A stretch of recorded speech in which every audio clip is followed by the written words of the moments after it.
It's the hashtag Simply Cyber, COMMUNITY. Here to break the cycle, this is vital more than you and I. Yeah, it's exciting, it don't matter what your title is. You can grab a friend or two or three or four and invite them in. It's the Simply Cyber, bring a good vibe. It's that live with Jerry every morning, having good time. And you know we love to see for you, just gotta go and get it. Yeah, you know we all believe in you, it's time to grow together. It's that Simply Cyber, bring a good vibe. It's the live with Jerry every morning, having good times. And you know we love to see for you, just gotta go and get it. Yeah, you know we all believe in you, it's time to grow together. Dr. Auger is a OG, got that potion, the elixir, got devotion to all those who keep on showing up to witness. Fit the tricks and quips and all the tips to raise your cyber fitness. Switching up the routines, pass it off to James quicker. Keep the people smiling, hit that follow, that's a good decision. Every week, today, tomorrow, I encourage y'all to listen. We gonna teach y'all way more than how to protect yourselves from phishing. More like being confident so you can recognize the vision.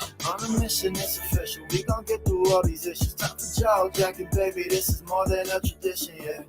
Oh, I can't forget to recognize the mods. They the engine, they the reason that you leave and feeling charged. It's a Simply Cyber, bring a good vibe. It's a live with Jerry every morning, having good time. And you know we love to see for you, just gotta go and get it. Yeah, you know we all believe in you, it's time we grow together. It's a Simply Cyber, bring a good vibe. It's a live with Jerry every morning, having good times. And you know we love to see for you, just gotta go and get it. Yeah, you know we all believe in you, it's time we grow together. Yeah. What else can I say? I hope you find some value in this place and have yourself an awesome day. Simply Cyber's here to stay. So let's all put our hands together ready. Time to hang with Dr. A.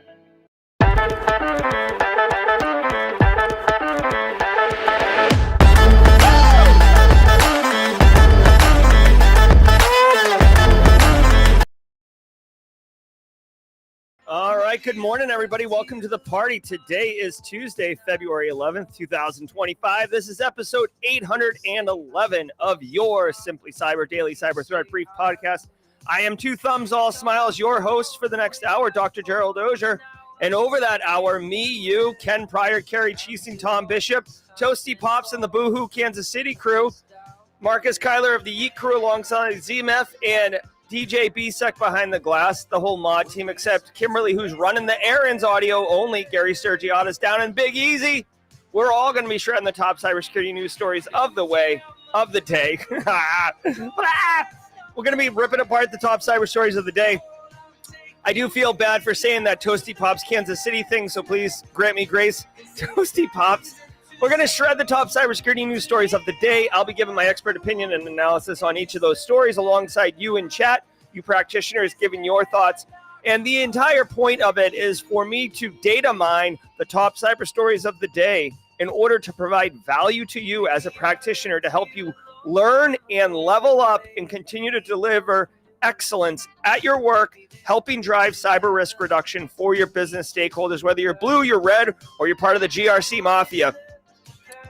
Believe me, you're going to get mad value up in here. Space tacos with the hot chocolate cup of coffee tea thing and snowflakes looking good. Space tacos.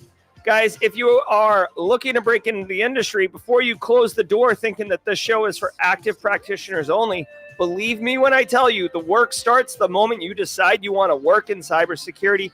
You will be asked in any job interview, how do you stay current? See this right here, this big play card with this big old noggin on it?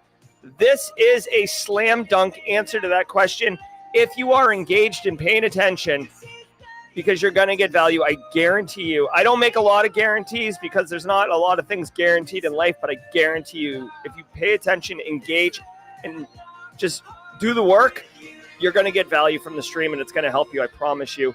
Also, if it's your first time here, episode 811, we got things warmed up for you. Make the circle wider, first-timers. Drop in chat a hashtag first-timer if today is your first episode with us, whether you're on LinkedIn or you're on YouTube. We have a special sound effect. We have a special emote. And we always want to make the circle wider for newcomers to feel welcome and included. So let us know in chat, hashtag first-timer. Now, I want you to know that every single episode, I do not prep or research for the stories that come down the pike. I want it to be authentic and legit. Plus, you guys get to see me squirm up here as I try to sort out what to make out of this story and how to deliver value to y'all. So we got some great ones for you. Now, before we get into it, let me say shout out and holla to the stream sponsors. Looks like I cut off their logo there. Hold on one second. How do I?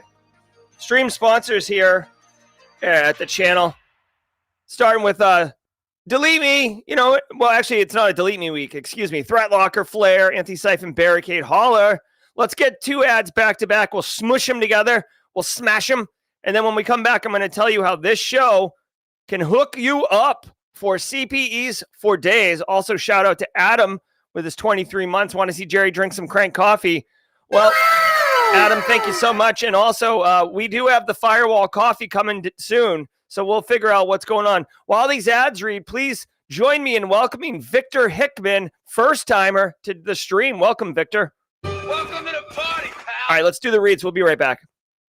I want to give some love to the Daily Cyber Threat Brief sponsor, Threat Locker. Do zero-day exploits and supply chain attacks keep you up at night? Well, worry no more. You can harden your security with Threat Locker. Worldwide, companies like JetBlue trust Threat Locker to secure their data and keep their business operations flying high. Threat Locker takes a deny-by-default approach to cybersecurity and provides a full audit of every action allowed or blocked for risk management and compliance. Onboarding and operation is fully supported by their US-based Cyber Hero support team. Get a free 30-day trial and learn more about how Threat Locker can help prevent ransomware and ensure compliance. Visit threatlocker.com. What's up, Simply Cyber? You know what keeps CISOs up at night? The unknown. Those exposed assets and leaked creds floating around the dark web that you don't even know about? Well, that's where Flare steps in. Think of Flare as your organization's amazing threat hunting capability, continuously scanning both clear and dark web for exposed enterprise assets, leaked secrets, and even compromised credentials being sold in private channels. Their cutting-edge platform, powered by transparent, generative AI, prioritizes real threats so your team can take immediate action. Stop playing catch-up with threat actors. Get ahead with Flare's threat exposure management capability. Don't take my word for it. Visit try.flare.io/simplycyber and try it for yourself. Do you want cutting-edge, high-quality cybersecurity education, regardless of financial position? Check this out. I want to give some love and some praise to Antisyphon Training, powered by Black Hills Information Security. Antisyphon Training is absolutely disrupting the traditional cybersecurity training industry by providing high-quality, cutting-edge education to everyone, regardless of financial position. They bring industry professionals with years and years of experience into the classroom to teach you and anyone else who's interested practical skills that are in demand in the market today. And on top of that, the student experience is amazing, as you and hundreds or thousands in some instances of other students are actively engaging, networking, sharing tips, tricks, and experiences with each other, all live in the classroom. Go to antisyphontraining.com, check out their course calendar to see what courses they have coming up next. You won't regret it. All right, what's cracking, everybody? This is awesome. Thank you. We're going to keep going, engaged. I saw Victor with the hashtag first timer. Love it. And thank you, squad members, for welcoming Victor with such open arms. I did put a poll up around the 3 ads. We ran them all together. Just kind of getting the vibe, trying to balance basically funding the show alongside the experience for all of you. So please be honest, but be fair, right? You know what I mean? Like, you suck, Jerry. That really that doesn't really help anything. All right, guys. Hey, every single episode of the Daily Cyber Threat Brief, including this one, is worth half a CPD. You see what Tim McDonald just did with that hashtag Team SC? It's easy as that. Say something in chat, Team SC, if you're feeling it, or if you're Aaron Hanna, first timer. Welcome to the party, Aaron. Welcome to the party, pal. We love our first timers. Guys, just say what's up. Grab a screenshot. So, Aaron Hanna, grab a screenshot of your name right there on screen and file it away once a day. Take that screenshot, and at the end of the year, or whenever you need CPEs, just count the screenshots and divide by 2. It's literally half a CPE. One CPE is 1 hour of education. Despite this being super retro synthwave and ultra cool, despite having cool transitions and stuff like that, normally I'm wearing a much cooler t-shirt, but I have to go teach today, so I have to look like an adult. I'm a qualified instructor. This is a cybersecurity webinar that will qualify for CPEs. Believe me. Yeah, Marcus Kyler, half a CBD. Yeah, you know what I'm saying? Woo! Pass the Dutchie. All right, guys. Like always, I am super excited. Hey, Witherspoon, always nice to see you guys. We got a great show for you. We're going to dig into it. And then we got the mid-roll. Today is Tuesday, so we're going to do Tidbits Tuesday, where I share a little bit about myself. Going to quasi get into some of emotion stuff here on Tidbits Tuesday, but just to let you know where I am and how I am and where I stand. So do me a favor, sit back, relax, and let's let the cool sounds of the hot news wash over us in an awesome way. We'll see you guys at the mid-roll. From the CISO series, it's cybersecurity headlines. These are the cybersecurity headlines for Tuesday, February 11th, 2025. I'm Lauren Verno. Urgent iOS update fixes critical USB security flaw. Even if you just updated your Apple phone to the latest version, go ahead and do it again. On Monday, Apple released an urgent patch for a 0-day vulnerability in iOS and iPad OS 18.3.1 that allowed attackers to disable USB restricted mode on locked devices. Now discovered by Citizens Lab, the flaw was used in a, quote, extremely sophisticated attack, likely for nation-state surveillance. USB restricted mode, introduced to block forensic tools from extracting data, could be bypassed due to an authorization issue in Apple's OS logic. All right, hold on. This is one of those ones where it's like very meta, where the entire control that's implemented here is to prevent USBs from being stuck in and, allowing basically law enforcement or whomever to dump your phone's internals. And now there's a vulnerability in it that allows you to basically, because of the vulnerability, you can bypass it itself, right? Extremely sophisticated. When you see extremely sophisticated, you should just read that as incredibly technically complicated, requires setup, requires deep understanding of, the Apple iOS internals, etc. The issue has been fixed, which I'm a big fan of. I like Apple. I like, I used to use a Mac, for those who are curious. I used to use a Mac, but once I turned into like this level of streaming, my Apple products couldn't keep up. Like it just, you can't run what we're doing here on Apple, or at least I couldn't. So I had to switch over to Windows and actually get a beefy desktop that can handle it. So like classic Apple, they have already fixed the problem. So, basically you're good to go and you should apply it. Now, I want you to remember, this is one of those ones where, yes, it's very splashy because it's a, Apple USB, so a physical attack. It's law enforcement's kind of got this thing in, it allows law enforcement to dump, so it's very polarizing. But here's the deal.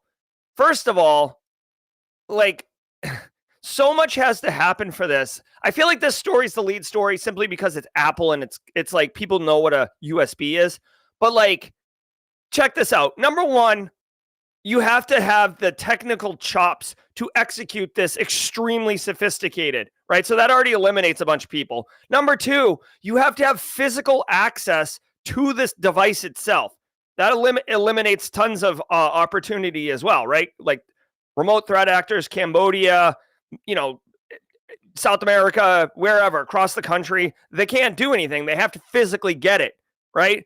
Number three, like, what is on your, iPad that is worth this level of planning and execution and everything? So I guess what I'm trying to say is the TLDR here is like I'm not worried about this, right? Like I have an iPad back up here. You guys can't see it, but I have an iPad.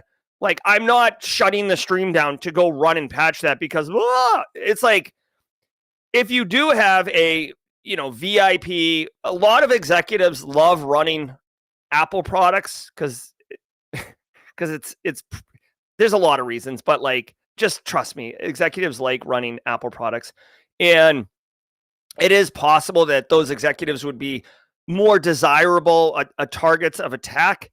But for the most part, they'd still be very targeted. You'd have to get the physical device from the executive and stuff. So now you're talking like Mission Impossible level stuff where you like cruise around the office building waiting for the executive come out, like to call an Uber, and you happen to be the Uber they pick up, and then you somehow trick them into like swapping their devices. Like it's like silly how you'd have to set this up. So I don't think it's too big a deal. I will say, if you are a privacy, like strong into privacy, or if you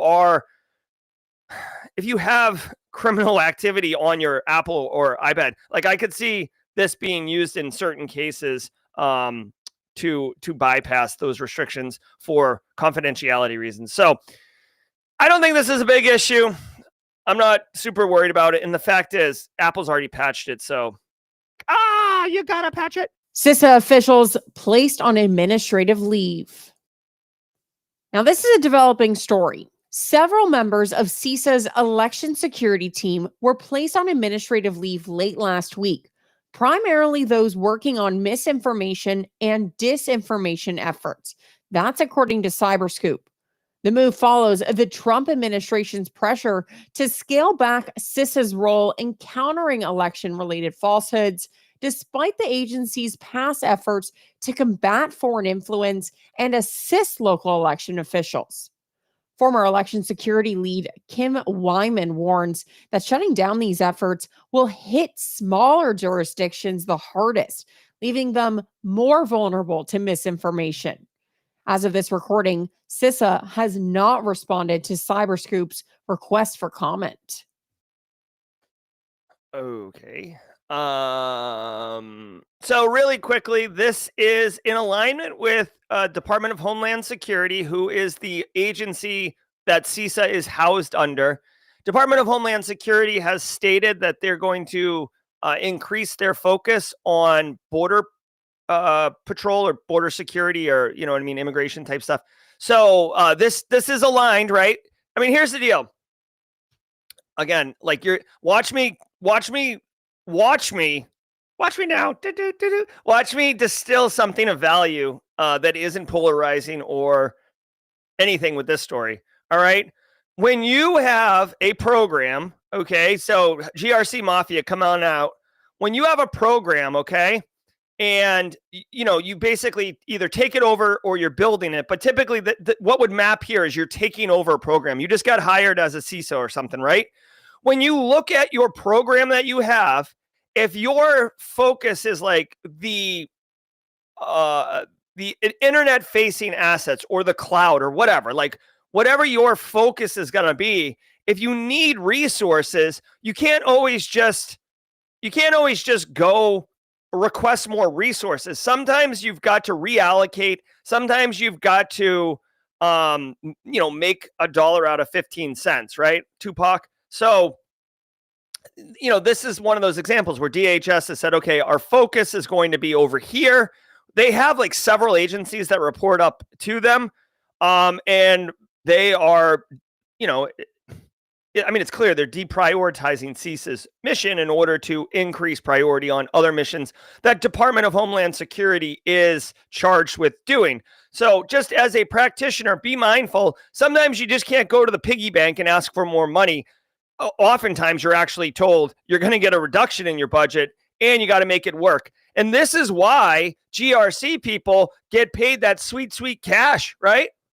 Straight cash, homie. The reason, listen, I'm just being real. At the end of the day, the reason GRC people are going to get paid is because we have the ability to understand what risks we are going to accept, basically, and which ones we are going to address. And by addressing, it's because we only have so much money. We only have so much talent on our team. We only have so much time, right? You cannot secure all the things. You can't have zero risk. You've always got to have residual risk, right? So where do you decide what is residual risk and what is mitigated risk or remediated risk or transferred risk, right? Going back to your old, I don't know if risk the 4 things you can do with risk is Sec Plus. It's definitely going to be in CISSP. But anyways, my point is, this is the reality, and this is what GRC is. Do you see what I just did with that story? Come on. Cyber attack disrupts newspaper giants' operations. Extra, extra, read all about it. Lee Enterprises, one of the largest newspaper groups in the U.S., with a daily circulation of over 1.2 million and a digital reach of 44 million, confirmed a cyber attack on February 3rd that caused widespread outages and disrupted operations, including printing and delivery. The company has not yet determined if any data was compromised, but warned that the ongoing investigation could take weeks. According to Bleeping Computer, the attack caused, quote, chaos across the printing group, with VPNs not working and journalists unable to access files. This marks the second major cyber incident for Lee Enterprises in recent years, following a 2020 breach linked to Iranian hackers. Okay. All right. Hey, so really quick, Casually Joseph, if you can, look at the screen.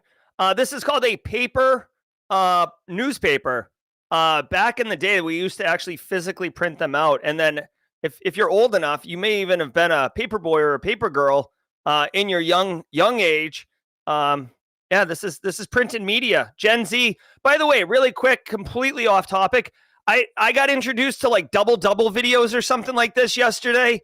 What in the hell is going on with youth today? It's like a video of like a Family Guy episode, like soap cutting, and then someone playing like a video game, all in the same video. And it's like viral. What are we doing here? What, is this what brain rot is? All right. So anyways, Lee newspaper, Lee Enterprises, I've never heard of them. The paper media is a dead medium. It doesn't matter. But reporters still need to report in. The newspaper journalism industry, it's just like anything else in a post-pandemic world. There's remote workforce, there's people in the field, and they need to sync back to the mothership and do things. Now, this cyber attack has impacted, it said, their VPN infrastructure, which is a problem. I will tell you, I've actually been doing a little bit of research on remote access solutions, and like VPN infrastructure is a legit, solution that's still out there, but there's a lot of, cloud-based remote access solutions that are becoming enterprise grade that allow people access and not have to worry about that VPN type infrastructure. Hopefully these individuals, this Lee Enterprises, if they're big enough, they've taken cybersecurity seriously and they've been thinking about cyber resiliency and basically the ability to recover quickly and allow their journalists to get access to systems. Because remember, a journalist isn't just typing in like their notes app on their iPhone and like firing it off. They probably have centralized applications that take in journalist raw content, allows for QC. The editors can see the overarching thing. Actually, I did work at a newspaper when I was in my college bachelor's degree. And, like layout of the stories is quite fun, but it's work. So, they're basically screwed. Now, having said all this, I think they'll be okay. I have to imagine they have some type of continuity planning to allow, because, a cyber attack brought down the VPN, but at the same time, I'm sure they've had VPN outages in the past too. Like VPNs they can be squirrely, right? So, standard practice here, if you are running a business or you're responsible for cyber business, which many of us are, then, think through business continuity, think through resiliency. If everybody lost remote access to the VPN infrastructure, what does that look like? And by the way, that's a huge headache of a question for people to work through. And a lot of times it's too big and people be like, oh no, it's like, it wouldn't happen or something like that. At least at a minimum, walk through the resiliency of the VPN concentrators with like the networking team. Like just, hey, listen, the VPNs that people are coming in through right now, if those devices failed today, what would be the plan? Just see if they have a plan. Like, like we would stand up, the same thing. We have backup hardware. Okay, that's at least a plan. Like, do people know how to do that? Is it documented how to do that, etc.? And then go from there. Hold on. Can I make this bigger? Yeah, it gets a little big. I'm trying to. Oh, there we are. There we go. Get some love here for the squad memberships. All right, but it just goes to show you, honestly, manufacturing is a very highly targeted industry, and in this instance, they're manufacturing newspapers, right? Don't get. I used to get kind of wrapped around the axle, pun intended. That, like when I think manufacturing, it's like the assembly line and the Ford Motor Company and all that. But like, dude, if it's like anything else, if there is something that's being manufactured, like the newspapers, then, the whole supply chain that goes into putting the content in the newspapers is part of that critical path. UK military drops basic training requirements for cyber recruits. In a move to fill a growing need, the UK's Ministry of Defence is fast-tracking cyber specialists by cutting basic training from 10 weeks to 4, followed by 3 months of cyber specialist training. As an added bonus, successful applicants will earn a starting salary far higher than their fellow recruits and will either work on securing military networks or conducting cyber operations against adversaries as a part of the National Cyber Force. Now, with plans to expand in 2026, the initiative aims to address a critical skills shortage, as the MOD says it has faced more than 90,000 sub-threshold attacks in the past 2 years. All right. Now, I do want to say really quickly, I have never served as a active duty military member. I came up in a Marine Corps family, little tidbits Tuesday. I came up in a Marine Corps family. I actually thought long and hard about joining the Marine Corps. And, I never did. I did have the privilege to go support the Marine Corps, including the Marine Corps headquarters in Quantico for a number of years, as a, I guess, a Booz Allen private contractor, but never actually served. So if anyone has any thoughts on this, I'm going to give my hot takes, but I do want to point out, let me get my little tinfoil hat. So, Larry Shervington, Josh Mason, Chuck Sapp, Alpha Sierra, Jess Bishop. If anyone in here is former or active duty, please feel free to answers. So here's the deal. When I think of basic training, again, this is based on my understanding. It's like, say, 8 weeks. Like, you show up as a recruit, you get off the bus, they yell at you, they beat you a little bit, they teach you how to shoot, they teach you how to like make your bed, they teach you how to be organized and follow orders. They basically teach you how to be a soldier, right? And then you go get your specific MOS training. Bypassing basic training in order to get cyber people fast-tracked doesn't sound like a good idea to me. And here's the thing. I'm not all about like the hazing and everything, but like, in my opinion, the point of basic training is to teach you, it's like orientation to a degree. It's like, this is how the military works. You follow orders, you go to where you're supposed to when you need to be there. And if you don't, there's consequences. You keep your uniform. I almost called it a costume. You keep your uniform tight. You do all the things. And I feel like basic training is more than just like, can you do 100 push-ups or like run this obstacle course? To me, basic training is essentially a really intense orientation on how we do things here. And to me, the military needs to operate in a very unified way for it to be hyper effective. So for them to bypass this in order to just get butts in seats, I get it, but I'd be curious. Like, at this point, it's the same thing to me as just outsourcing it to a private sector contractor who bypasses basic training and is just working alongside those soldiers. So again, I'm not saying that you need basic training. Jose Vega, the Marines made me cry. Listen, I'm not saying basic training in order to get hazed or like, oh, you didn't go through a rite of passage. I had it so much harder when I went through, right? I'm not saying basic training for those reasons. I'm saying basic training for the outcome of how you are engaged and linked in to the overall military complex. I don't know. You tell me. I don't know. Okay. Because, I mean, remember, basic training, they're taking a lot of people. You're getting like a farm boy from Iowa who's never seen like, I don't know. Like, I don't know. Okay. But like a farm boy for Iowa and a city boy from Brooklyn, New York, like whatever. You know what I mean? So we'll say that. Hey, really quickly, just as a quick aside, Mr. Cecils asked if VPN was DNS backwards.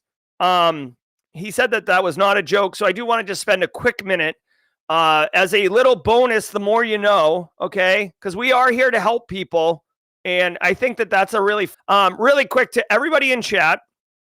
DNS and VPN are two wildly different things, like basically not related. I mean, you could make a little argument, but not really. DNS is domain naming service or domain name service. I think it's domain naming service.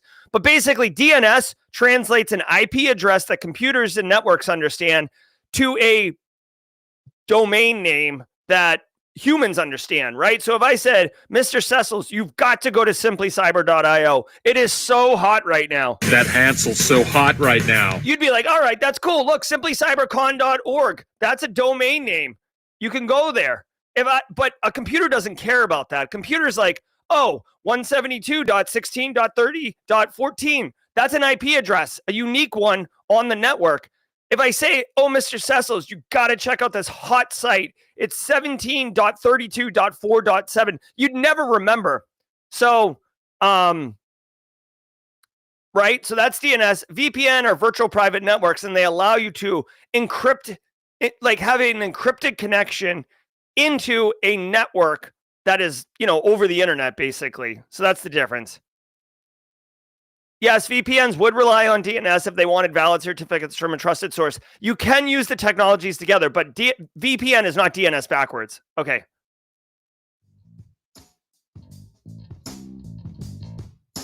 Thanks to today's episode sponsor, Vanta.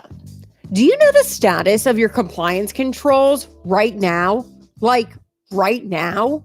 We know that real-time visibility is critical for security. But when it comes to our GRC programs, we rely on point-in-time checks. But more than 9,000 companies have continuous visibility into their controls with Vanta. Vanta brings automation to evidence collection across over 35 frameworks like SOC 2 and ISO 27001. They also centralize key workflows like policies, access reviews, and reporting, and helps you get security questionnaires done 5 times faster with AI. Now that's a new way to GRC. Get started at vanta.com/headlines. That's VANTA.com/headlines. All right. Hey, first timers, check this out.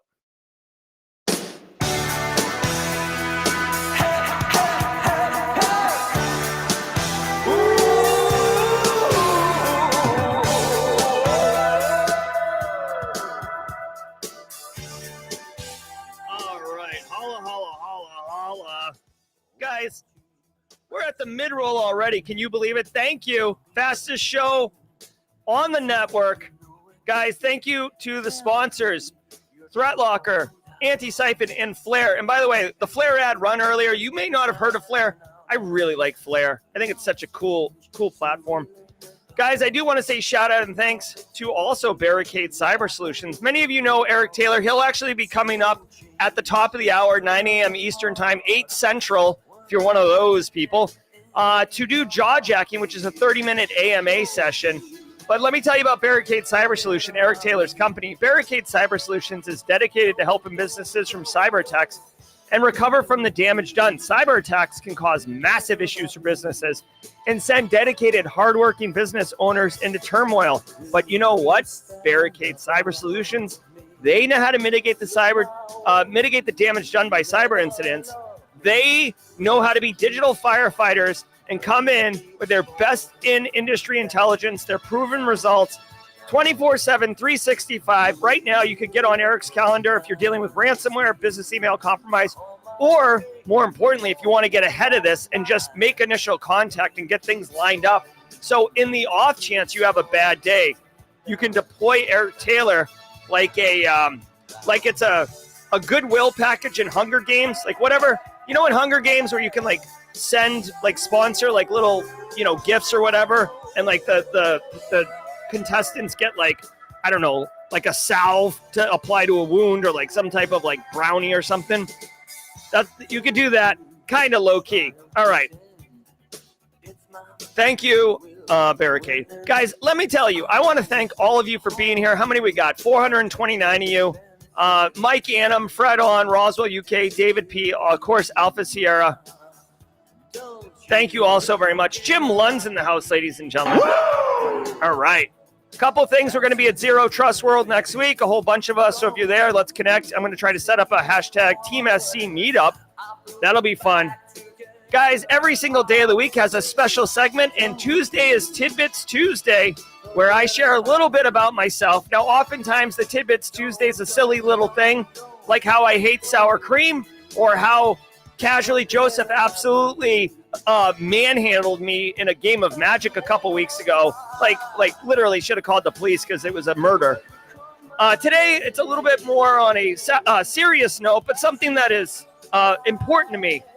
So really quickly, many of you know that I have Simply Cyber Academy, and we have the Simply Cyber Media Group with the podcast. We got the community going. I'm a family man, very, very busy individual. I teach at the Citadel Military College as well.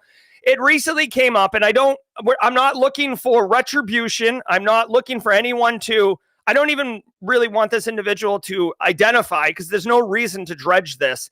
But I do want to point out that somebody recently suggested that I had created a sock puppet account in order to fraudulently promote my Simply Cyber Academy. And I want to let everybody know it's not about that one incident. It's more important for me personally, my word and my integrity and my honesty and my authenticity.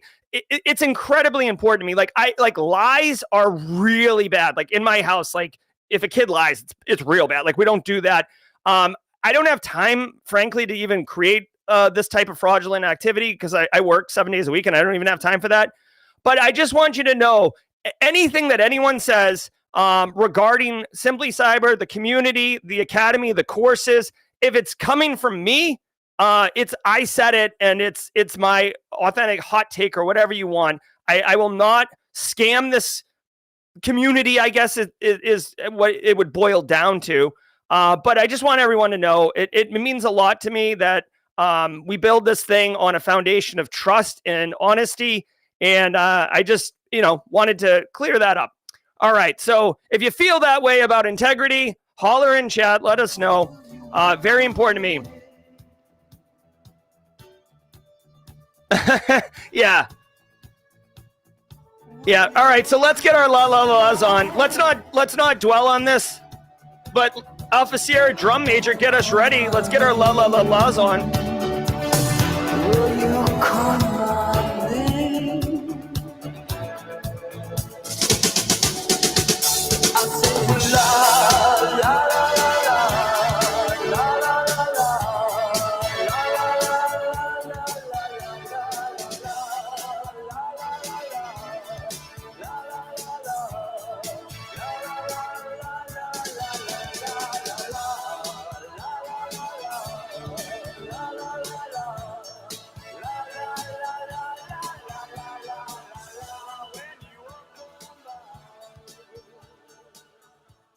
And just in full disclosure, I have spoken to this individual. It may have been a bit of a misunderstanding. I definitely don't think it was malicious in intent. So again, it's not about, I don't want to like weaponize this community. It's not about this incident and this person. It's more about the bigger picture. I don't say it often enough because I kind of took it as an obvious fact, but like, I wanted to make it clear to everybody what I think about what's important to me, right? That's why it's a Tidbits Tuesday. It's important to me. these core values. Okay, let's keep going. Let's get it.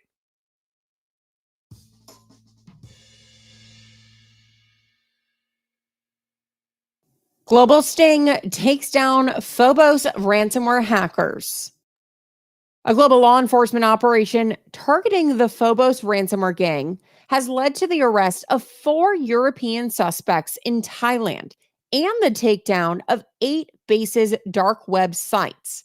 The hackers allegedly extorted 16 million in Bitcoin from over 1,000 victims, including at least 17 Swiss companies. Authorities across multiple countries coordinated raids, seizing laptops, cryptocurrency wallets, and other evidence. Swiss officials sought extradition for the high-profile ransomware group linked to attacks on organizations like the United Nations Development Program and Japanese tech giant Nidec Corp.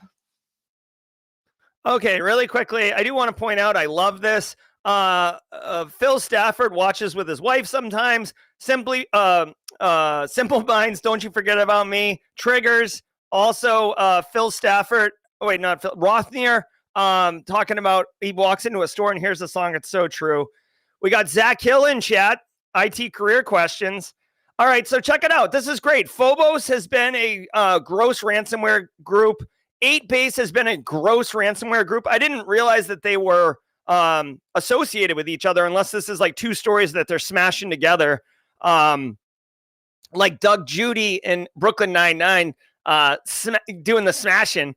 But dude, law enforcement, let's go. Regulators, mount up. Guys, I gotta tell you, I love global law. I mean, I've never seen it say global law enforcement before. That's a first. It's usually international law enforcement, but hey, why not? Eventually we'll have like Martian and lunar police, and then we can, distinguish between global and intergalactic.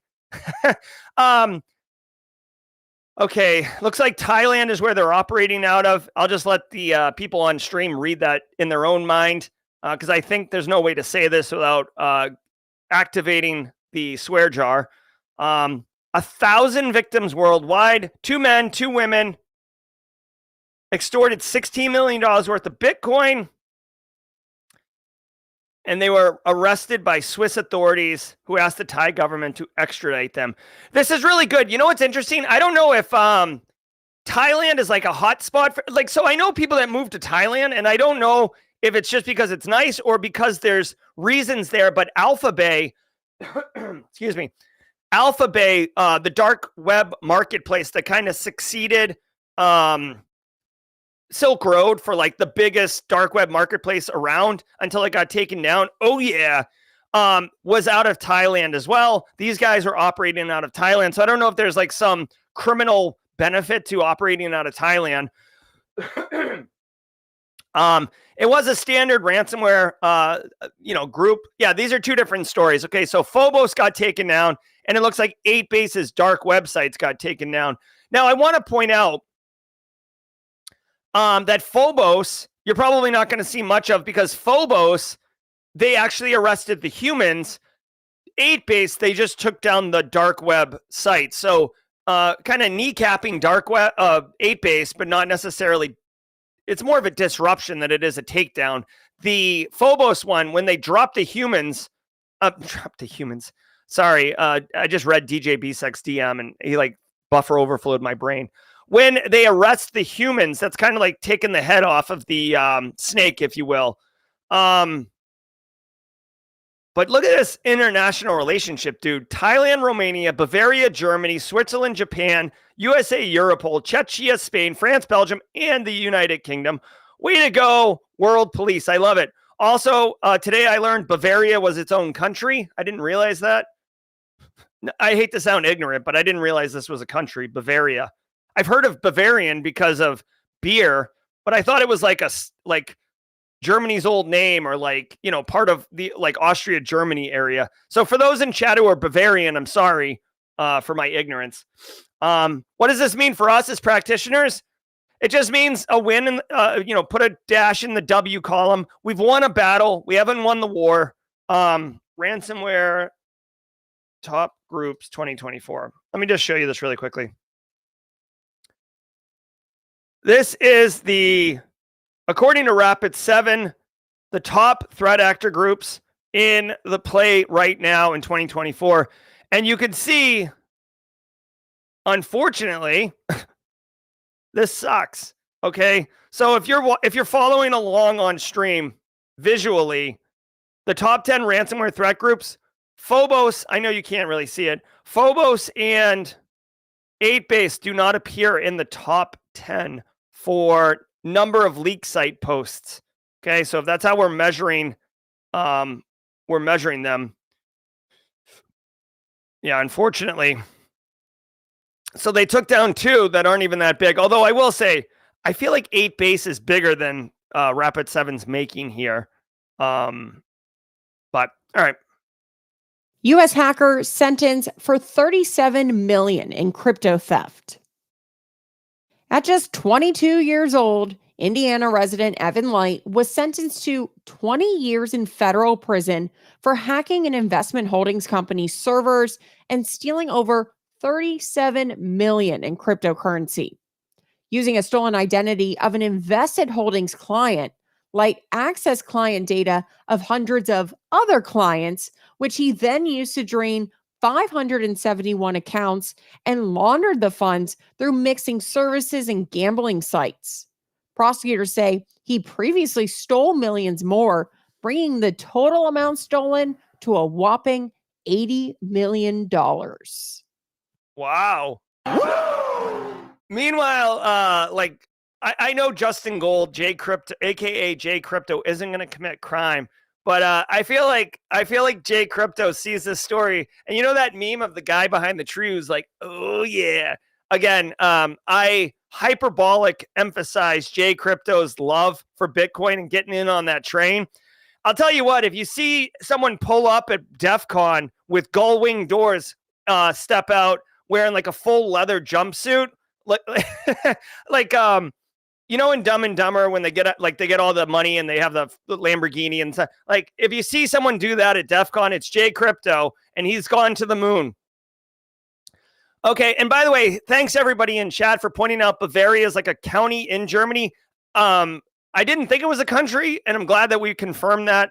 So I'm not walking around talking about Bavaria. All right, so this dude made poor life choices. Now remember, it's all about straight cash, homie. It's all about straight cash, homie, but F around and find out. Regulators, mount up. This guy hacked an investment holdings company and stole $37 million crypto. Now, there's a bunch of things here. Number one, he did it in the United States against a U.S. company, so that's not going to work. Sioux Falls, South Dakota. Shout out to South Dakota. Sioux Falls is where you fly into if you're going to Dakota State University's campus, located in beautiful Madison, South Dakota. So, you know, don't sleep on Sioux Falls. There's some action going on up in there. This guy was 22 years old, so he'll get out when he's 42. Bitcoin, if he's got any Bitcoin holdings, at least he'll let it grow while he's there. He stole info and then robbed 571 clients. And then he basically used a mixing service to move stuff around. No big deal, right? Standard thing. The interesting thing here is how did he initially break in? That's the real question, right? Let's see. He was 19 basically when he did it. He admitted to working with co-conspirators on the intrusion. Let's see. False report of a kidnapping to have the investment holdings company's employees evacuated. So they did a physical intrusion. All right. See, this is always the devil's in the details, okay? So the way that they broke in, all right, they say they hacked, but they called in a kidnapping so the building would get evacuated, and then it looks like they physically went in and did something. I don't know if it's like installed a USB drive into a server or, you know, a Wi-Fi pineapple. I don't know, but they definitely did some type of physical access. I do want to point out, it's honestly, if there's like a bomb scare or a kidnapping thing, it's really difficult to have protocols where like, hey, everybody, make sure you lock your laptop or make sure the data center's secured before you leave. Typically in those situations, no one's thinking that there's going to be some type of 19-year-old walking in with malicious devices in order to hack $37 million worth of crypto. But I do want to point out, as a financial services company holding millions and millions of dollars, you may want to give consideration to physical security beyond, the obvious. The story doesn't go in to explain what he did.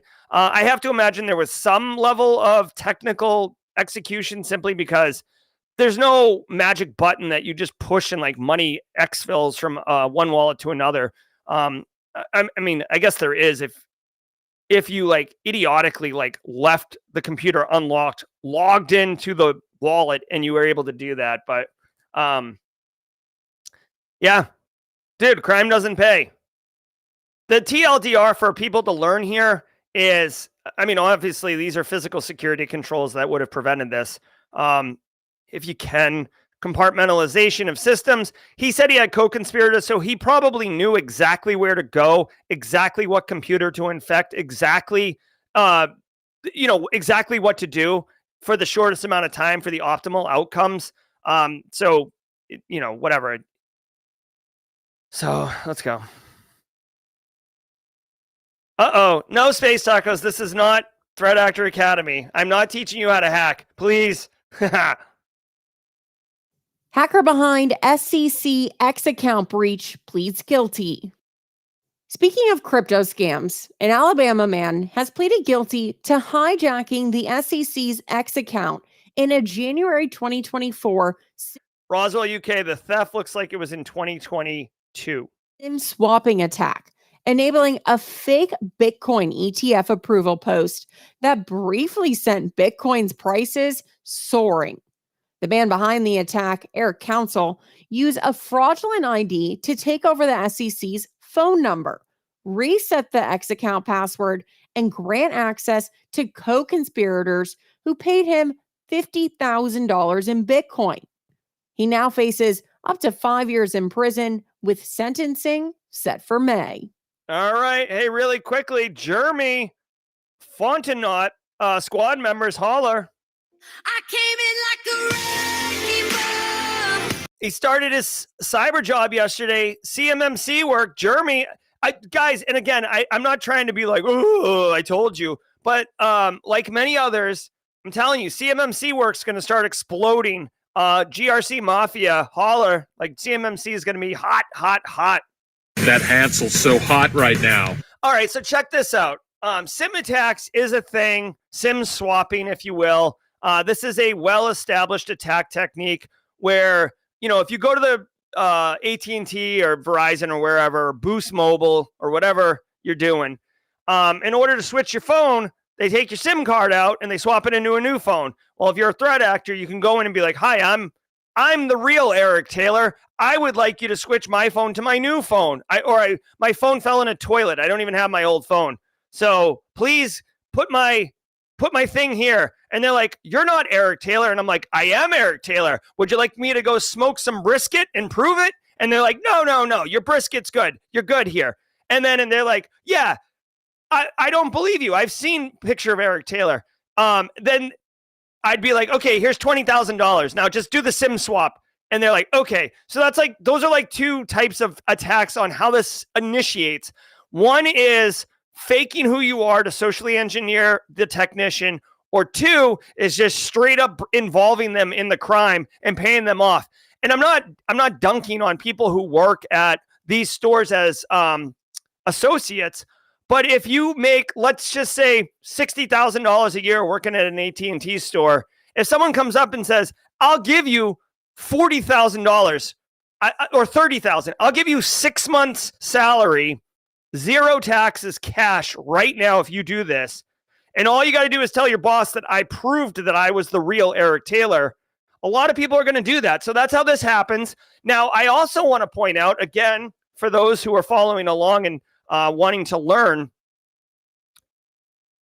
this is the guy who's going to jail here, okay? The guy who's going to jail, he is an initial access broker. So this dude basically his attack was taking over the SEC's Twitter account. And he, for $50,000, he took it over. He did nothing with it except give it to someone else. So this is the criminal ecosystem, right? Back in the day, the threat actor would do the whole thing, right? Kevin Poulsen famously hacked into the local phone company out in California in order to lock down all the lines to a radio, lock down all the telephone lines to a radio station so he could be caller 1, caller 2, caller 3, caller 4, all the way up to caller 97. And caller 97 was going to win a Porsche. And guess what? Kevin won that Porsche because he literally locked the phone and he was the only one who could call, right? So that's the entire sequence. In 2025, and go Google that. It's a great story. That's the old days of cyber where, like, you know, you serve your time and then you become like a super well-paid consultant like Kevin Mitnick, Sammy Kamkar, Kevin Poulsen. So this is initial access broker attack. The people, it sounds like the people who paid him 50 grand and then made a bunch of money off of pumping the crypto stock, they are actually in the win. So they actually made off with it. All right, let's go. Georgia hospital hit by ransomware. Memorial Hospital and Manor, a small rural hospital in Bainbridge, Georgia, is notifying 120,000 individuals that their personal and health information was stolen in a November 2024 ransomware attack, with leaked data now publicly available. Now, to put this into perspective, a 2023 census estimated that the city of Bainbridge had just over 14,000 residents. The embargo ransomware gang claimed responsibility, saying it stole 1.15 terabytes of data, including social security numbers, medical records, and insurance details. The hospital is offering a year of free identity protection, but says there's no evidence of misuse of the data at this time. Okay, I mean, like, that's the sound I make when I'm like, ugh. So check it out. First of all, let's just go through the checklist here. 1, ransomware threat actor attacking a hospital. You suck.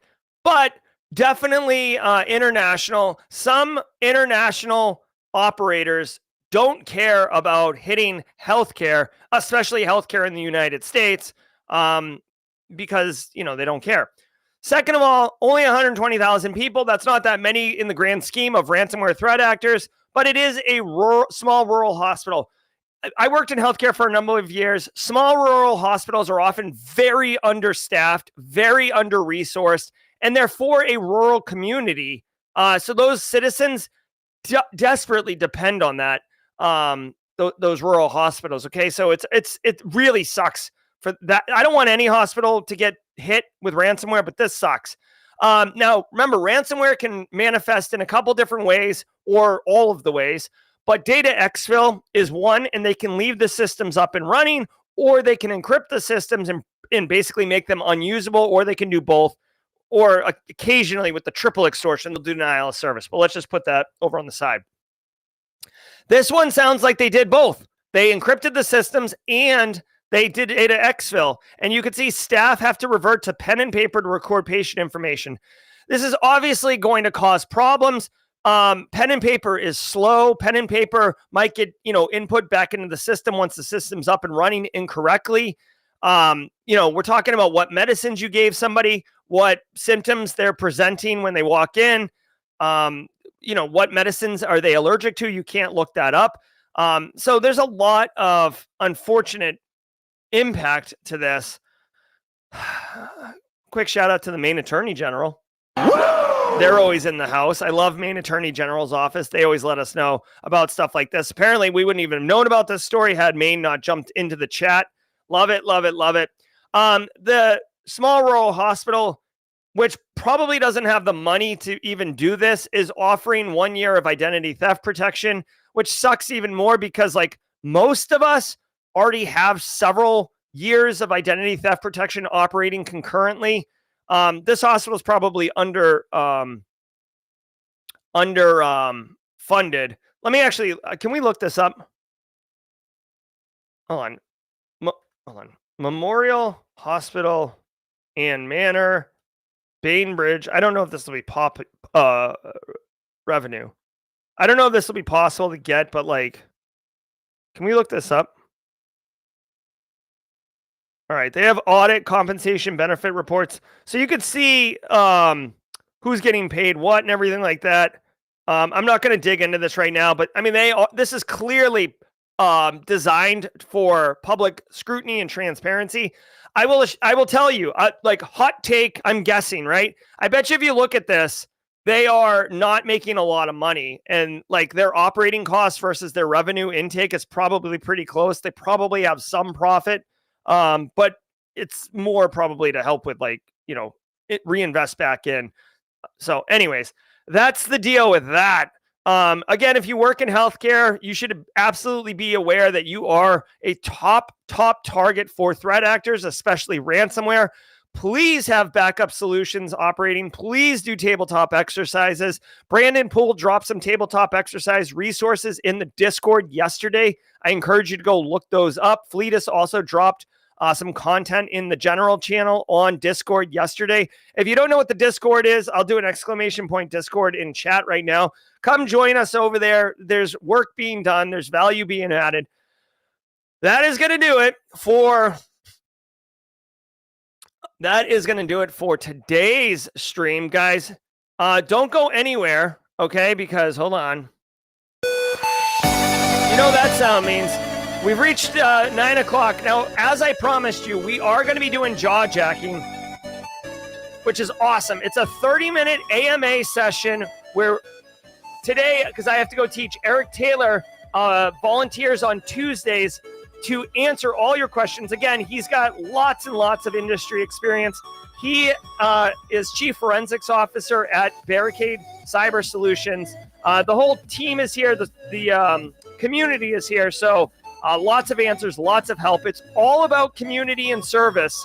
So stay with us as we do the AMA. Now, I have to do this Palo Alto read today and tomorrow. So let me just do this really quickly, and then we will pivot over to jaw jacking. There we go. Let me lower the volume just a little bit. All right, guys, the jaw jacking segment today, I want to tell you, it's presented by Palo Alto. They've got this virtual summit coming up. Ready?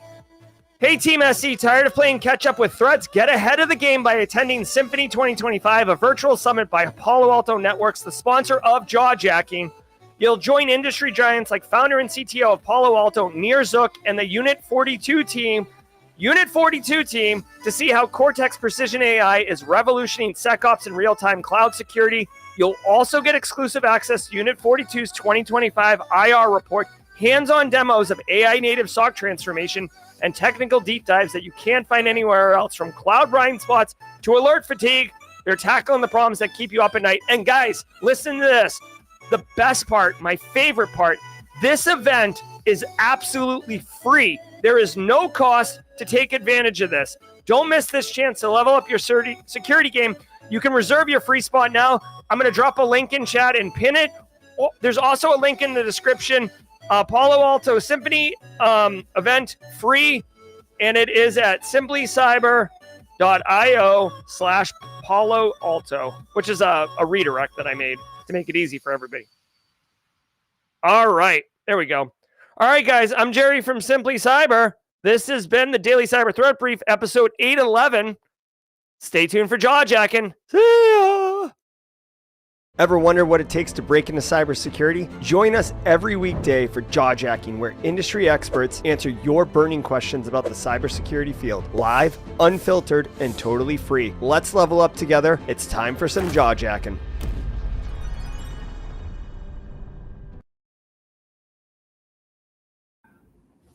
What's up?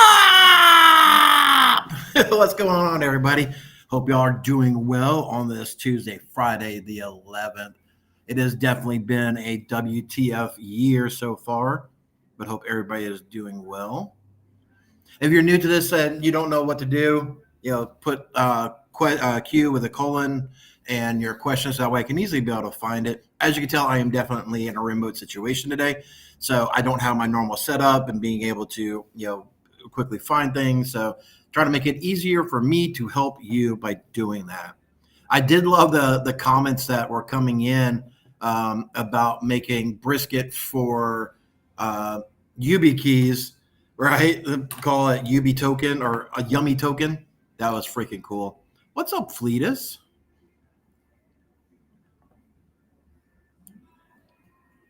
I am definitely overdue for some more brisket making. So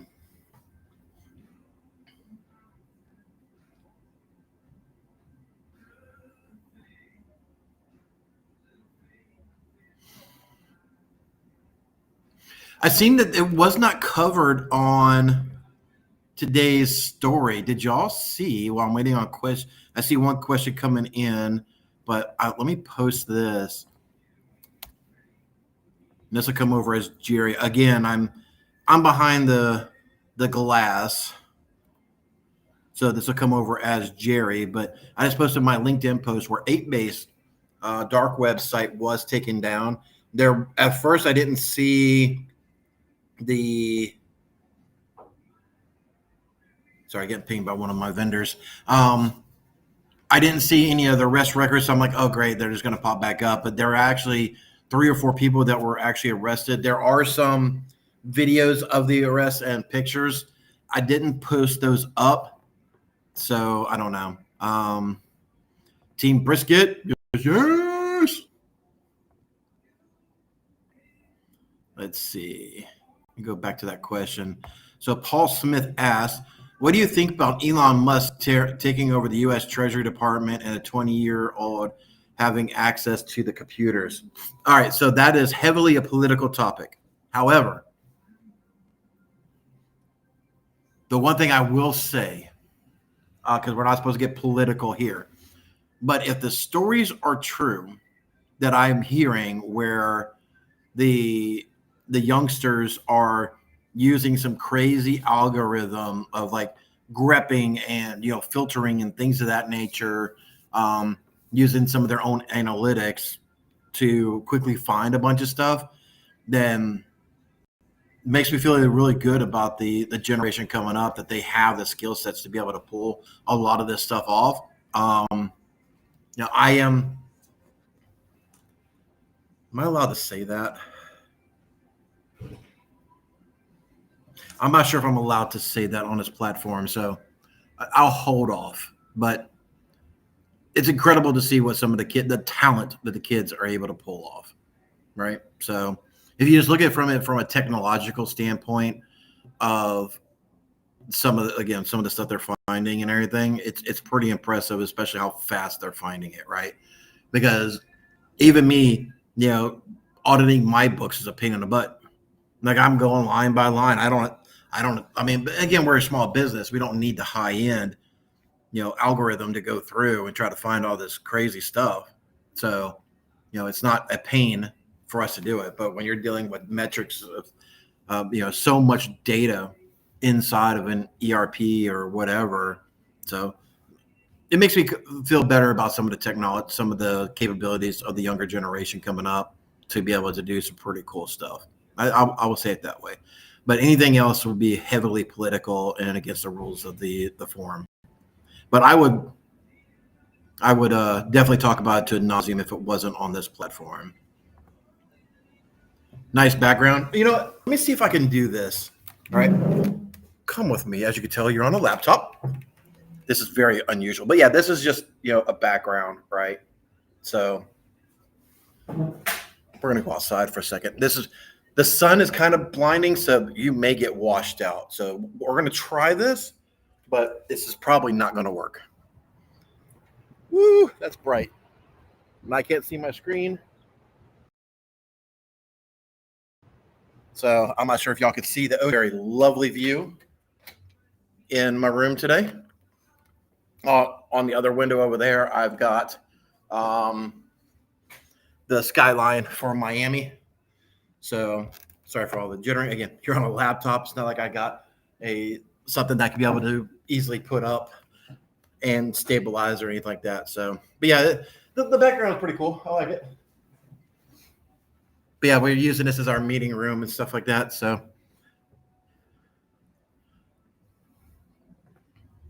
let's see. How often do you use your smoked brisket as proof of your identity? Cyber tacos, I have debated for a while to do some competition meat, smoking competitions. I've debated it for a while, but I would definitely. So I'm a huge pellet smoker, and I know that's the Fisher Price of smoking to a degree, and in a way it is, because using a true wood smoker is very complicated. It is. Tip of the hats off, so to speak, to those people that are doing that. I definitely need to get one before going into that arena, because regulating your temperature with wood and flutes and everything, it's next level. It really, really is. And I'm a pretty busy guy, so the pellet. The one thing that I like about pellet is it helps auto-regulate the temperature. So, that's the benefit of it. And you can hop up all your pellets in a hopper, and it automatically feeds, and you can monitor it. So, it is a little bit of Fisher Price technology there to help ease the ability to do smoked meat, but I still think most of the skill is still there. It just really takes out the temperature regulation, in my humble opinion, but we can fight about it out back. Let's see. How's Wawa Mile been? So that was last week. It was good. It was good. It was good to see people. Did I personally need to be there? Probably not. But the guys had a blast. They got to be able to meet a bunch of people. I got to meet and hang out with some folks and stuff like that. So it's good to go there for the hanging out aspect stuff. But from a business revenue, it's been kind of whatever. But yeah, it's good. Carrie, what are your thoughts on an old computer forensics for dummies I found in the library? I will see if I can get some foundations from it, and then look at the new tech and see how it aligns. Yeah, because we've got one case that was presented last week that's still ongoing. We're just doing the consulting for. Sorry, I'm just thinking it through. Yeah, we're just doing the consulting for until they determine insurance coverage and stuff like that. So we're working with the MSP to okay, this is how you do things to make sure we can do the forensics if we're able to, and the client can afford, or insurance carrier cover, or whatever the case is. Then, but they're all Windows 7, Windows 2003, Windows 2008 servers. It's a very older infrastructure. So knowing that older technology is always going to be beneficial, right? Every once in a while, we still come across Windows XP machines. So it's the older tech is still very much in play. That's why there should be network segmentation, things of that nature. Yes, I am in Miami. That is correct. I'm down here for another conference with a bunch of legal people and insurance people and stuff like that. What's happening in Miami? I just got to answer that. Okay.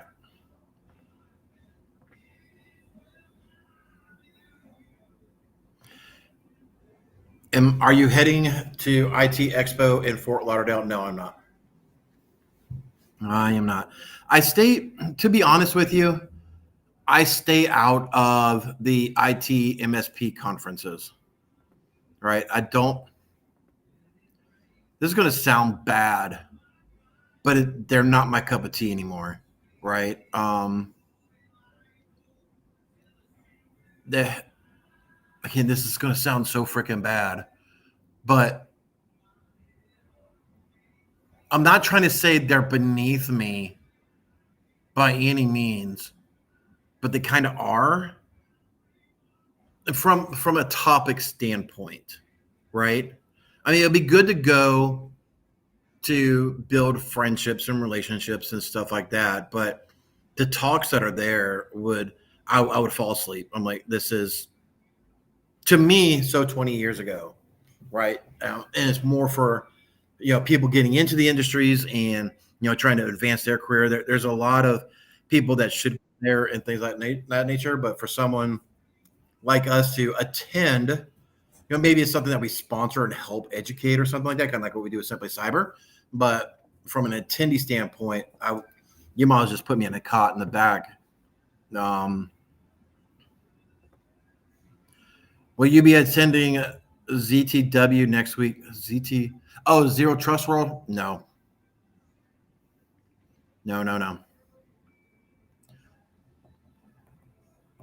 Me and Threatlock. I better not say that. Yeah, I will not be attending that next week. I will not be attending any Zero Trust Worlds.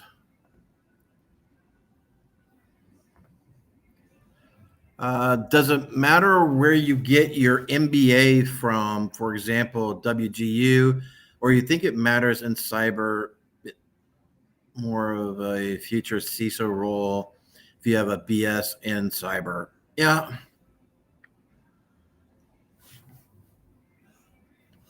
I kind of answered this in a different way the other week, maybe even last week. There's two parts of that equation. One, do you want to be the technical hands or do you want to be management, right? If you want to be management, then going for your MBA and your master's is definitely the way to go, right? If you're wanting to be more technical, I don't know if a master's is worth the effort. You may say differently. I don't know. The other side of it, though, is where are you wanting to work? And this is where I led to the other week. That look at companies in the industry you're wanting to go to. If you want to be in automotive, you want to be in manufacturing, you want to do whatever that may be. Look at the companies that are hiring in that field or that industry and see, what are they requiring? So it doesn't really matter what you and I think is appropriate. That vertical, that industry is requiring and having a mandate for a certain minimum requirement that you're going to have to meet. So consider it, but do your research, right? So you have an A and a B. And there's some industries that just don't care, right? They don't care where you get your MBA from as long as it's a well-known, established brand of school. And WGU definitely is that. They don't want it from Billy Bob's Trucking World, right? I mean, so, just do your due diligence. Many of the accredited schools will be just fine, right? And I'm hearing, a lot of good things about WGU. So I see no downside to that, right? But like I said, look at what you want to do. Plus, look at the industry that you're going into, that vertical, and see what they're requiring. And don't just look at one company. Let's just say hypothetically, you want to be SOC, right? So I would look at CrowdStrike. I would look at SentinelOne. I would look, even though Carbon Black, we don't know what's going to happen with them, but I would look at what they're doing and what their past ones have been. I would look at Arctic Wolf. Love them or hate them, either way. But look at some of those as an example. If you're wanting to do automotive, look at the Ford, look at the GM, look at the Volvo. You see what I mean? So look at what the manufacturings are doing. Whether you want to be a mainstream manufacturer, you want to be part of their supply chain, like it'll take you some more research. Like who are the companies that supply the parts and stuff to GM, Ford, Volvo, things of that nature, and be able to work it backwards and see what they are doing. So it really depends, you know. Hopefully that helps you. I know that that's not a direct answer, but there's not a yes or no answer. So what's up, Haircut Fish? Is Miami as Will Smith described it in song Miami?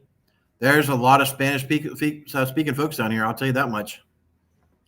I feel like a fish out of water. It's a beautiful place, man. It really, really is, right? So I've enjoyed it. Like I said, I've had a great view from our room. Meeting a lot of great people down here.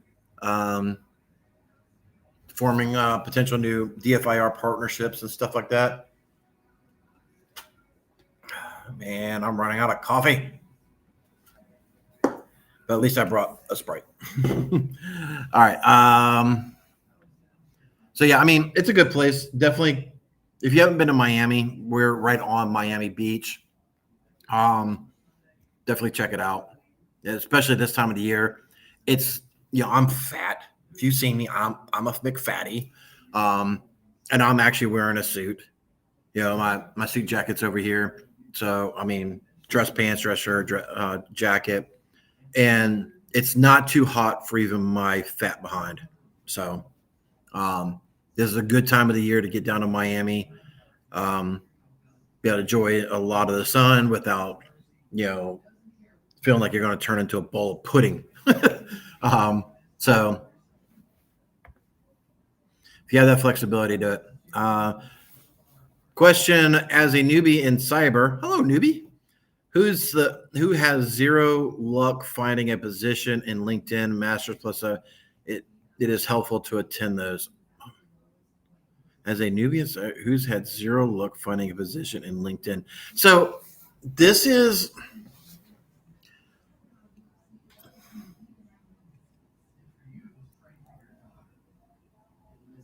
the industry. I wish I had, because I played the Dolphin Sounder, but the industry is completely effed right now. It really is. We see companies hiring. We see a lot of companies laying off and trying to get slender, more agile, more productive, you know, trying to do the same with fewer people because of company waste. I mean, today's what, Tuesday? Days are starting to blend together. So it was either over the weekend or on Monday, Meta was laying off 5% of Facebook, right? I'm hearing a lot of other layoffs going on, layoffs potentially coming up. I'm hearing of a lot of companies unable to meet payroll or struggling to meet payroll. So, you know, is this a sign of a economic collapse? I don't know. You know, there's a lot of different metrics and a lot of different key things that I'm tracking, like my world, like DFIR, right? Like there's metrics like how many posts are being day, how many cases are we getting? Oh, there's a lot of stuff out there right now that just don't add up. So I have more questions than I have even assumptions to answers right now. So we're just kind of holding tight to see until when we are able to get some answers and at least be able to see a clearer picture. You know, the way I describe it is I'm pretty good at being able to read the writing on the wall, so to speak. Like there's a message there, and I'm pretty good about normally reading that message. I see there's a message right now. I see there's a message there, but there's a bunch of mud covering it up. And I'm working through the proverbial wipe to try to get the mud off so I can read the message. So I'm doing a lot of conversations like, what are you seeing? This is what we're seeing. And there's a lot more confused people, even from much higher and bigger organizations. Like I can't say the company name, but I met with an OEM manufacturer yesterday that we have a relationship with, a partnership for DFIR work. And we were just talking about a whole bunch of stuff yesterday. And they're talking about even their parts manufacturing is down. Everything is just down. So they have multiple versions in their forensic pipeline. And Barricade covers some of the stuff that they don't cover. But in their pipeline, they're only been doing restoration. So like you have threat actor communications and payments, you have forensics, and you have recovery to bring the impacted entity or network back up and running. They haven't done much in forensics, and the only work that they're getting is recovery cases, and they've been very small cases, and they don't understand it either. So I'm like, great, sort of. I'm not the only one confused, right? So it's a long way to say I don't think anybody knows what's going on.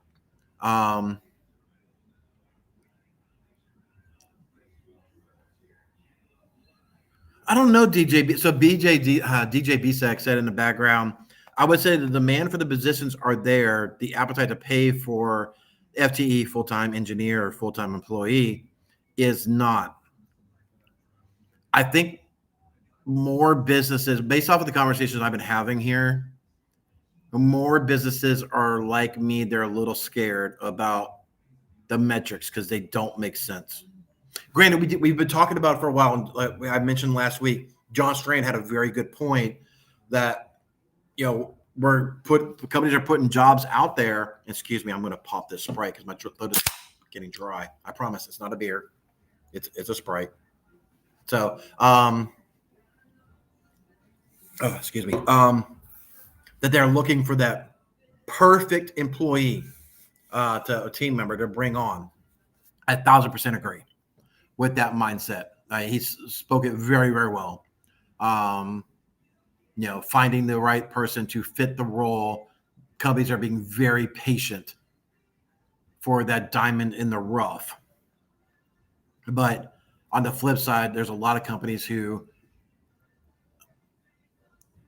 I would say, think more like me. I mean, there's a lot of companies that are like, an employee is a job, an employee number. We'll just roll, the numbers and be like, all right, 5% of the bottom line's got to go. I had some conversations at Wawa Hackenfest with some folks, and they're getting ready to cut 20% of their workforce in the next quarter, or at the end of this quarter, something like that. But it's coming soon. Like, they already went through a 20% cut. They're getting ready to go through another 20% cut. I'm like, what the fudge? There's a lot of businesses that are scared right now and potentially just holding fast on their cash. That is what I suspect, until, all of us, including myself, get a better understanding of the metrics, because we just don't see it. I mean, like I said, 1 + 1 is not equaling 2 right now, and none of it makes sense. All right. You've actually been pinning. Thank you so much. All right. Did I answer that? I answered that.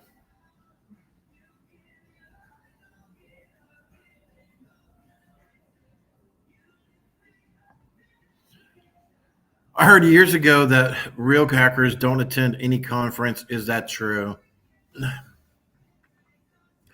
I would say, me growing up in the hacker industry, there was very few conferences that true hackers would attend, right? The quote unquote safe space, because hacker was, even IT people got labeled as hackers, right? So it was a very blurred line, and a lot of folks were in fear, so to speak, of potentially being arrested, right? Because they didn't understand. A lot of people didn't understand a hacker, right? Whether you did it for good or bad, back in my days coming up, the white hat, the black hat, the gray hat, the purple hat, the rainbow hat, whatever hat you want to call yourself, and the function that you're doing, everybody was a black hat back then. Whether you were or not, you were labeled black hat. You were the bad hacker. But now, hacker still has some negative connotation to it, but it has some good. We just seen Jason Maddox, one of the top hackers, for bug bounty, who works at Flare.io at Wow Wow Hackin' Fest. That would definitely be a safe space for him to be at, right? Because he's with like-minded people. Would he go to other conferences? I'm pretty sure, right? But yeah, he's one of the titans in the industry, right? I was wanting to sit down with him and seeing if he still talks with Tom Nom Nom or Stoke. Because Stoke and Tom Nom Nom and the hacker is freaking cool. Like, that'd be one of the bucket lists, just to sit down with them for 5 minutes and be like, thanks for everything you did in the industry when I was doing what I was doing. So, I didn't watch Maddox as much. The just didn't resonate, right? But yeah, anyway.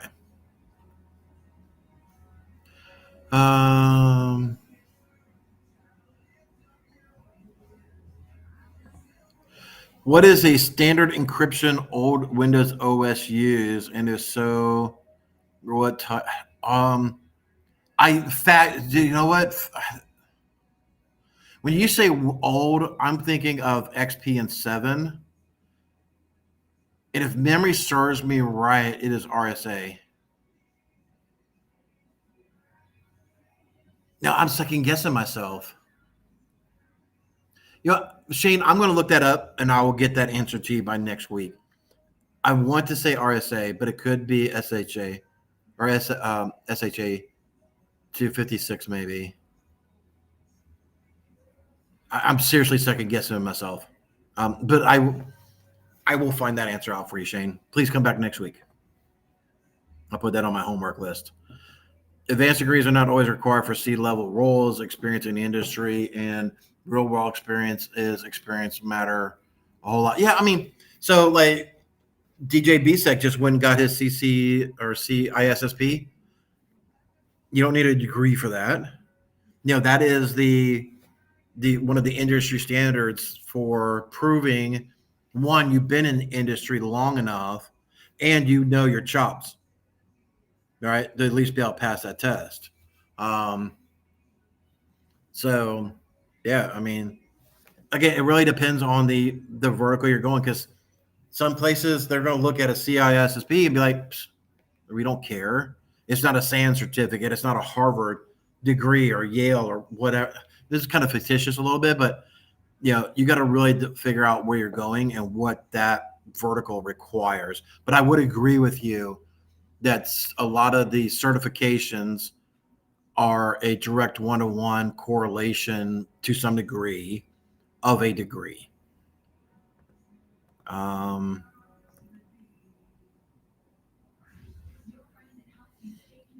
Let's see. As far as cyber-related exploits go in the gaming industry, well, we're really stepping out of my world. What measures do you think are implemented to guarantee a prevention of further exploits by the existence of multiple hackers in gaming-related?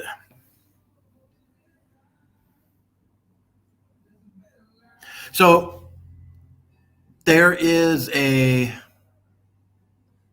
again, I am not a massive gamer. I'm really, really not.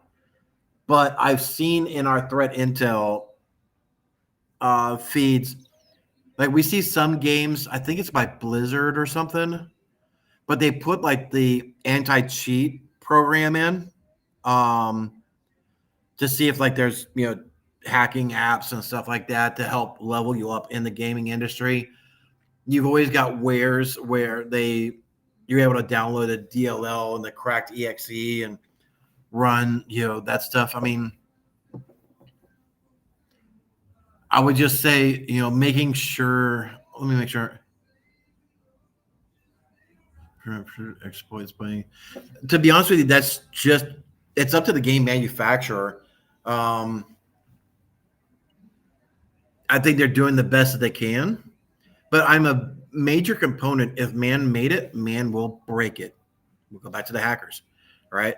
So, yeah, I mean, you may want to talk to some other folks that are a little bit more advanced, but like I said, I know that they're doing some things. Not all game manufacturers are doing that. Like I know you can still download ISOs for emulators and run stuff that's natively on PS5 or Xbox or whatever, and you can run it on your PC. Or you can still get JTAG glitching tags for your box, and you can bypass and be able to run copied CDs. I'm not sure if that's really relevant anymore because, like, I went to GameStop last year sometime and picked up an older game that I wanted. It was only like a year or so old. It wasn't like from the 1940s or anything. So get your head out of the clouds and yelling boomer at me. But on my Xbox that I have, it seems that, and I'm not sure if it's this version of Xbox, but it just fully downloads the CD onto the hard drive now. So like the CD is almost like a license check. So it's got like a license key or something on it. Because if memory serves me right, it did not download it from the CD. It downloaded it from the internet. So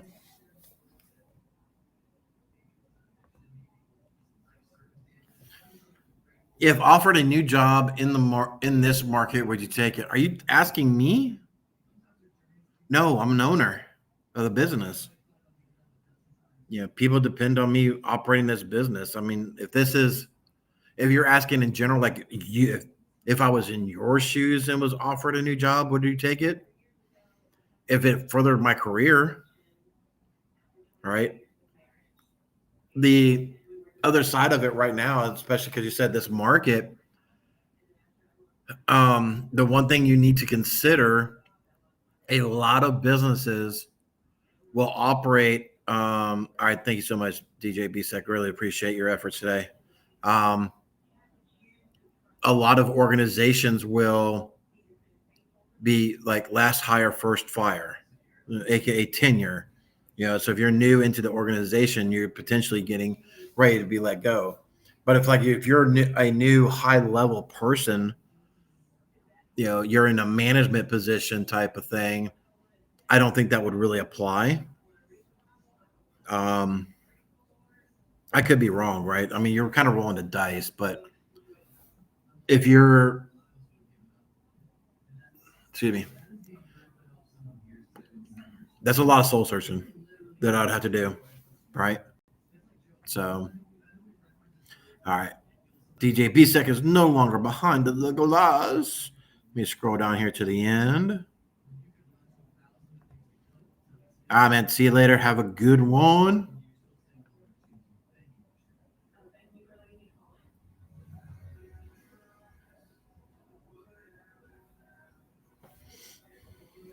Clear this out. 224 of y'all, and it is 9:37 here on the East Coast.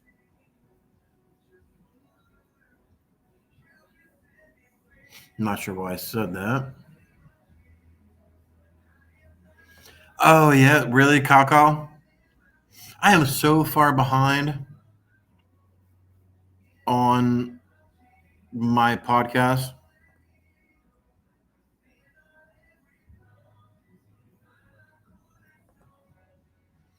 Warzone anti-cheat is a joke because devs sell the code. Oh, really?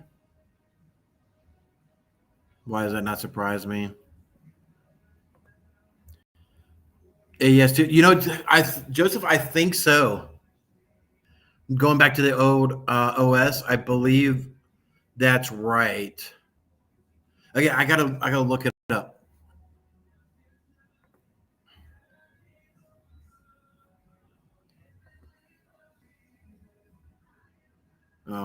What FedEx? Looks like some Google translating going on right there.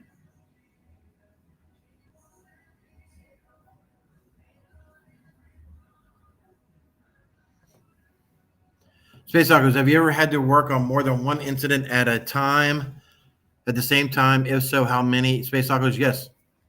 We are typically working, anywhere between 3 and 6 cases at a time.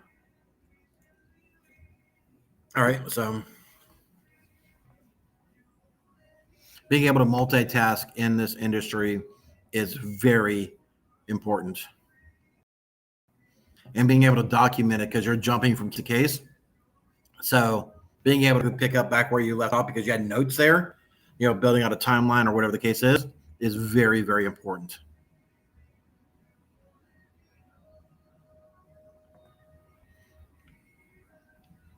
Yeah, Cat Joseph confirming that. Yeah, they fully download this CD and licensed since 2015-ish. Like I said, I'm not a huge gamer, right? Anybody knows me, I download the Call of Duty games, and most of the time I'm just going around killing zombies if I'm playing at all. I just love the zombie games. And I play like maybe once every 2 months for like an hour. But it's a good, cool thing to do. I love doing it. So I always stay a noob, but I don't care.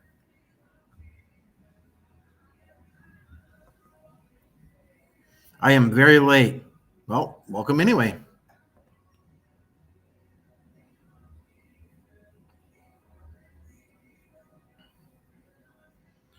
Let's see. Any other questions? I will probably sign off. I do have some meetings coming up that I do need to attend. Just pulling up my Outlook. So if you hear some dings, don't be alarmed.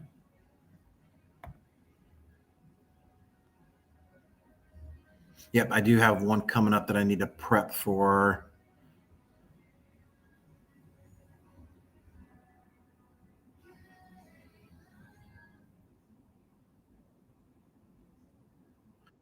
Let's see. Got some more questions coming in. Thank you so much. Again, I'm going to probably wrap this up in a few minutes. So if you do have a question, please, please, please get it in. Mods, I forgot to mention, Joseph and Justin know I don't have Discord because I'm not on my main device. So if there's anything, Justin or Joseph, hit me up and signal if there is anything. It should be sorry, getting sidetracked on some other chats. But if there's anything critical that I should answer, let me know. If not, we will answer them next week when I'm back at my primary desk. Question from the pain: with so many customers outside of their ability to pay, what factors would make your company turn down a prospective client? Seriously, the ability to pay. As much as I hate to say it, we're not a non-for-profit company. We're very much for-profit, and being able to, heavily donate to, if you're new here, MUSC, Children's Hospital, CMN, Children's Miracle Network, things like that are very much a passion of mine to help keep donating to, because of Hunter still. And probably will be for the rest of my life and the rest time this business is in operation. GiveKidsTheWorld.org is a very things like all the stuff that Hunter experienced. I'm very passionate about donating. So a lot of the profits that we do get, awesome. Thank you, Justin. Grant, it's to help pay the team more. It gives the team members pay raises. It helps, with benefits that we're trying to roll out in the next year. It helps with donations and doing fundraisers like for Wawa Hacking Fest, being able to, help fund their conference. Essentially, by being a sponsor, you're helping fund the conference, and helping other people get into the industry through efforts like Simply Cyber, like Wild Ball, Hack and Fest, things of that nature. It's not, I can promise you that we don't operate like most traditional businesses. You know, I live in a very modest house. It's not the greatest thing in the world. It's not the worst thing in the world by any means, but it's a comfortable home, right? But we're not taking it to pad my pocket by any means, right? Most of it goes into a savings account to make sure when work is slow that people don't get laid off. Most businesses don't opt that way, right? We try to work as much as we can for profit to be able to make stuff happen, right? So really, it's really the ability to make a payment, unfortunately. Last question. My battery saver is on, so I'm about to lose everything. What's your primary method of documentation? Because I'm in DFIR, it is Word and Excel. I use Excel for timelines. I use Word for my notes and everything to be able to build out my reports. And everything else goes into a Teams channel. All my little tidbit notes and stuff like that. We have OneNote in there, I think. But most of the time it's just post or whatever. Like, hey, this is this, and everything like that. So anyway, like I said, my battery's about to be ready to die. So let me pour coffee here because DJ B-Sec, and so everybody is not in here to kill the stream if my stuff decides to tank out. So with that said, thank you so much for joining in. We'll see y'all next week. Please go share this information with people that you know will enjoy this kind of content. And I will see y'all on next time. Those who are still here, the 214 of you, here's a sea shanty, and see y'all next week. Stay curious, my friends. There once was a kid whose passwords laid across all sites. They were the same, a criminal, then found their fame by taking that data to go. Soon may a criminal come to steal your pictures and data and run. One day when the crime is done, they'll steal your... Hey everybody, I hope you enjoyed that content. Keep the cybersecurity train going by connecting with the other Simply Cyber community resources. We have the Discord server that's lively and always keeps the conversation going. You can connect with me directly on LinkedIn. And also every single weekday morning on the Simply Cyber channel, we're doing live daily cyber threat briefings, 8 a.m. Eastern time, as well as Thursday at 4:30 p.m. We're doing live stream interviews with industry experts, and we produce videos that we push out every Wednesday morning. I'm Jerry from Simply Cyber. I hope you enjoyed the content, and we'll see you in the next one.